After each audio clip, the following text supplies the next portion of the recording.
Hello friends, welcome back to my channel Simnas food world. അപ്പോൾ ഇന്ന് ഞാൻ വന്നിട്ടുള്ളത് നമുക്ക് വളരെ എളുപ്പത്തിൽ ഒരു 5 മിനിറ്റ് കൊണ്ട് റെഡിയാക്കി എടുക്കാൻ പറ്റിയ നല്ലൊരു വാനില ഐസ്ക്രീമിൻ്റെ റെസിപ്പി ആയിട്ടാണ്. അപ്പോൾ ഈ ഒരു റെസിപ്പിയുടെ പ്രത്യേകത എന്താ വെച്ചാൽ നമുക്കിത് ഉണ്ടാക്കിയെടുക്കാനായിട്ട് വെറും 4 ഇൻഗ്രീഡിയൻസിൻ്റെ ആവശ്യം മാത്രമേ ഉള്ളൂ കേട്ടോ. അപ്പോൾ എല്ലാവരും ഒന്ന് കണ്ടു നോക്കുക. നല്ലൊരു റെസിപ്പിയാണ്, തീർച്ചയായിട്ടും എല്ലാവർക്കും ഇഷ്ടപ്പെടും. അപ്പോൾ റെസിപ്പി കണ്ടു നോക്കി ഇഷ്ടപ്പെട്ടാൽ തീർച്ചയായിട്ടും ട്രൈ ചെയ്ത് നോക്കണം. അതുപോലെ വീഡിയോസൊക്കെ കണ്ട് ഇഷ്ടപ്പെടുകയാണെങ്കിൽ തൊട്ടതായുള്ള സബ്സ്ക്രൈബ് ബട്ടണും തൊട്ടടുത്തുള്ള കുഞ്ഞു ബെല്ലൈക്കണും കൂടി എനേബിൾ ചെയ്യുകയാണെങ്കിൽ ഇതുപോലുള്ള നല്ല നല്ല വീഡിയോസ് ഞാൻ ഇടുമ്പോൾ നിങ്ങൾക്ക് പെട്ടെന്ന് നോട്ടിഫിക്കേഷനായിട്ട് വരികയും ചെയ്യും കേട്ടോ. അപ്പം നമുക്ക് പെട്ടെന്ന് തന്നെ ഈ വാനില ഐസ്ക്രീം റെസിപ്പി എങ്ങനെ ചെയ്യുന്നു നോക്കാം. അപ്പോൾ നമുക്ക് ഈ ഈസി ആയിട്ടുള്ള ഐസ്ക്രീം റെഡിയാക്കാനായിട്ട് ഞാനിപ്പോൾ ഇവിടെ എടുത്തിട്ടുള്ളത് 2 കപ്പ് പാലാണ്. അപ്പോൾ 1 കപ്പ് എന്ന് പറയുന്നത് അത് 250 ml കപ്പാട്ടോ. അങ്ങനെയുള്ള 2 കപ്പ് പാലാകുമ്പോൾ 500 ml പാല് വരും. അപ്പോൾ ഇത് 2 കപ്പ് പാല് ഞാൻ ഈ ഒരു പാത്രത്തിൽ എടുത്തിട്ടുണ്ട്. പിന്നെ ഞാൻ എടുത്തിട്ടുള്ളത് ഒരു 5 ടേബിൾ സ്പൂൺ പഞ്ചസാര. അപ്പോൾ 5 ടേബിൾ സ്പൂൺ പഞ്ചസാര എന്നുള്ളത് ഈ ഐസ്ക്രീമിന് കണക്കായിട്ടുള്ള മധുരം കേട്ടോ. പിന്നെ വേണ്ടത് 2 മുട്ടയുടെ വെള്ളം മാത്രം. അപ്പോൾ നിങ്ങൾക്ക് മഞ്ഞയുടെ ആ ഒരു സ്മെല്ല് അല്ലെങ്കിൽ ആ ഒരു ടേസ്റ്റ് കുഴപ്പമില്ല എന്നുണ്ടെങ്കിൽ 2 മുട്ട മുഴുവനായിട്ടും എടുത്തോളൂ കേട്ടോ. അപ്പോൾ 2 മുട്ട മുഴുവനായിട്ട് എടുക്കുകയാണെങ്കിൽ ആ സ്മെല്ല് അങ്ങ് വല്ലാതെ മുന്നിട്ട് നിൽക്കും. അതുകൊണ്ടാണ് 2 മുട്ടയുടെ വെള്ളം മാത്രം ഞാൻ എടുത്തിട്ടുള്ളത്. പിന്നെ വേണ്ടത് 2 ടീസ്പൂൺ മൈദ എടുക്കുമ്പോൾ ശ്രദ്ധിക്കുക, കൂടി പോകാൻ പാടില്ല. ഈ ഒരു അളവിന് പാലെടുക്കുകയാണെങ്കിൽ 2 ടീസ്പൂൺ മൈദ മാത്രം മതിയാവും കേട്ടോ. പിന്നെ 1 ടീസ്പൂൺ വാനില എസൻസ്.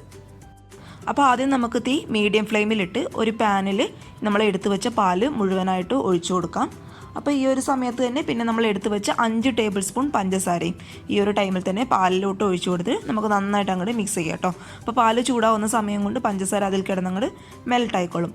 അപ്പോൾ പാല് ഒന്ന് തിളച്ച് വരുന്ന സമയം കൊണ്ട് ഒരു മിക്സിയുടെ ജാറിൽ നമ്മൾ എടുത്തു വെച്ച് 2 മുട്ടയുടെ വെള്ളം ഞാൻ ഒഴിച്ചു കൊടുക്കുന്നുണ്ട്. പിന്നെ നമ്മൾ എടുത്തു വെച്ച 2 ടീസ്പൂൺ മൈദ അതും ഞാൻ ഇട്ട് കൊടുത്തിട്ടുണ്ട്. ഇനി ഇത് നമുക്ക് നന്നായിട്ടൊന്ന് അടിച്ചെടുക്കാം. അപ്പോഴേക്കും നമ്മൾ എടുത്തു വെച്ച പാല് അത്യാവശ്യം ഒന്ന് ചൂടായി വരുന്നുണ്ട്. ഇനി നമുക്ക് എന്ത് ചെയ്യാം, നമ്മുടെ ഈ മിക്സിയിൽ അടിച്ചെടുത്ത മിക്സ് നമുക്ക് ഈ പാലിലോട്ട് ചേർത്ത് കൊടുത്ത് നന്നായിട്ട് കട്ട കെട്ടാതെ ഇളക്കി എടുക്കണം കേട്ടോ. കാരണം മൈദയൊക്കെ ആകുമ്പോൾ അറിയാമല്ലോ, പെട്ടെന്ന് അങ്ങടി പിടിക്കും. അത് കട്ട കെട്ടാനുള്ള ചാൻസൊക്കെ കൂടുതലാണ്. അതുകൊണ്ട് അതൊന്നും ഇല്ലാതിരിക്കാൻ വേണ്ടിയിട്ട് സ്പൂൺ വെച്ചിട്ട് നന്നായിട്ട് പതുക്കെ അങ്ങോട്ട് ഇളക്കി കൊടുക്കുക കേട്ടോ. ഒട്ടും കട്ട കെട്ടാൻ പാടില്ല, അപ്പോഴും നമ്മുടെ ഐസ്ക്രീം റെഡി ആയിട്ട് വരത്തില്ല കേട്ടോ. അതുകൊണ്ട് കട്ട കെട്ടാതെ പതുക്കെ അങ്ങോട്ട് ഇളക്കി കൊടുക്കുക.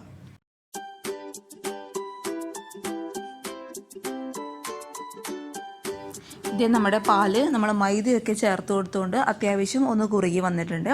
ഒരുപാട് അങ്ങ് പതച്ച് പൊങ്ങേണ്ട ആവശ്യമൊന്നുമില്ല കേട്ടോ. ഈ ഒരു സ്റ്റേജിലൊക്കെ മതിയാകും. ജസ്റ്റ് ഒന്ന് ചൂടായി വരുമ്പോൾ സ്റ്റൗ അങ്ങോട്ട് ഓഫ് ചെയ്തേക്കുക. ഇനി നിങ്ങൾക്ക് വേണമെങ്കിൽ ഈ 2 ടീസ്പൂൺ മൈദക്ക് പകരമായിട്ട് വേണമെങ്കിൽ 2 ടീസ്പൂൺ കോൺഫ്ലോറും കൂടി ചേർക്കാം കേട്ടോ. അതായത് മൈദക്ക് പകരമായിട്ട്. ഇനി അഥവാ മൈദയും കോൺഫ്ലോറും നിങ്ങളുടെ കയ്യിലില്ല എന്നുണ്ടെങ്കിൽ 2 ടീസ്പൂൺ ഗോതമ്പ് പൊടി ചേർത്താലും മതിയാവും. ഒന്ന് ചൂടായി വരുമ്പോൾ, അതായത് ഒന്ന് തിളച്ച് വരുമ്പോൾ നമുക്ക് സ്റ്റൗ ഓഫ് ചെയ്യാം.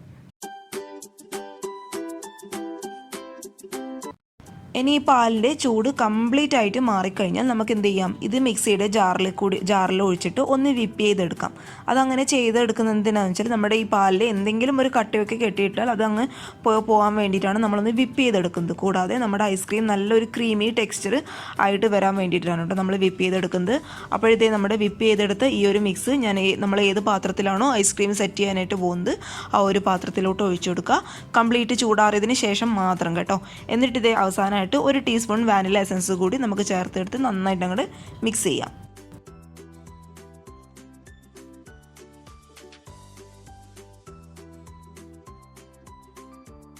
ഇനി ഇത് ചുരുങ്ങിയത് ഒരു 8 മണിക്കൂറെങ്കിലും ഫ്രീസറിലോട്ട് വെക്കണം. അപ്പോൾ നമ്മൾ തലേന്നൊക്കെ ചെയ്ത് വെക്കുകയാണെങ്കിൽ പിറ്റേ ദിവസത്തേക്കും കറക്റ്റായിട്ട് ഐസ്ക്രീമായിട്ട് നമുക്ക് റെഡിയായിട്ട് കിട്ടും കേട്ടോ.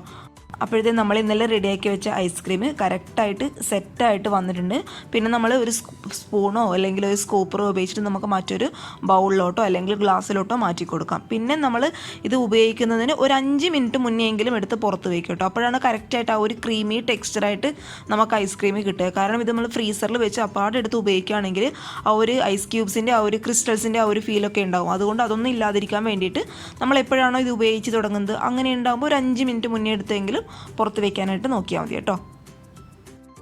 അപ്പോഴത്തെ നമ്മുടെ ഐസ്ക്രീം ഇവിടെ റെഡി ആയിട്ടുണ്ട്. അപ്പോൾ കുഞ്ഞുങ്ങൾക്കൊക്കെ ഈ വീഡിയോ കാണുന്നവരെ പെട്ടെന്ന് ഉണ്ടാക്കി കൊടുക്കുക. നല്ല ടേസ്റ്റി ആയിട്ടുള്ള ഐസ്ക്രീം കേട്ടോ, നല്ല അടിപൊളിയായിട്ടുള്ള ഐസ്ക്രീമാണ്. അപ്പോൾ നമുക്ക് വീട്ടിൽ തന്നെ ഇനി ഉണ്ടാക്കിയെടുക്കാം. അപ്പോൾ ഇനി പുറത്തുനിന്ന് വാങ്ങിക്കേണ്ട ആവശ്യമൊന്നുമില്ല. നമുക്ക് വളരെ സിമ്പിളായിട്ടും അതുപോലെ ടേസ്റ്റി ആയിട്ടും നമുക്ക് വീട്ടിൽ ഉണ്ടാക്കിയെടുക്കാവുന്നതേ ഉള്ളൂ. അപ്പോൾ അടുത്തൊരു നല്ല വീഡിയോ ആയിട്ട് കാണും വരെ thank you for watching Simnas food world. By.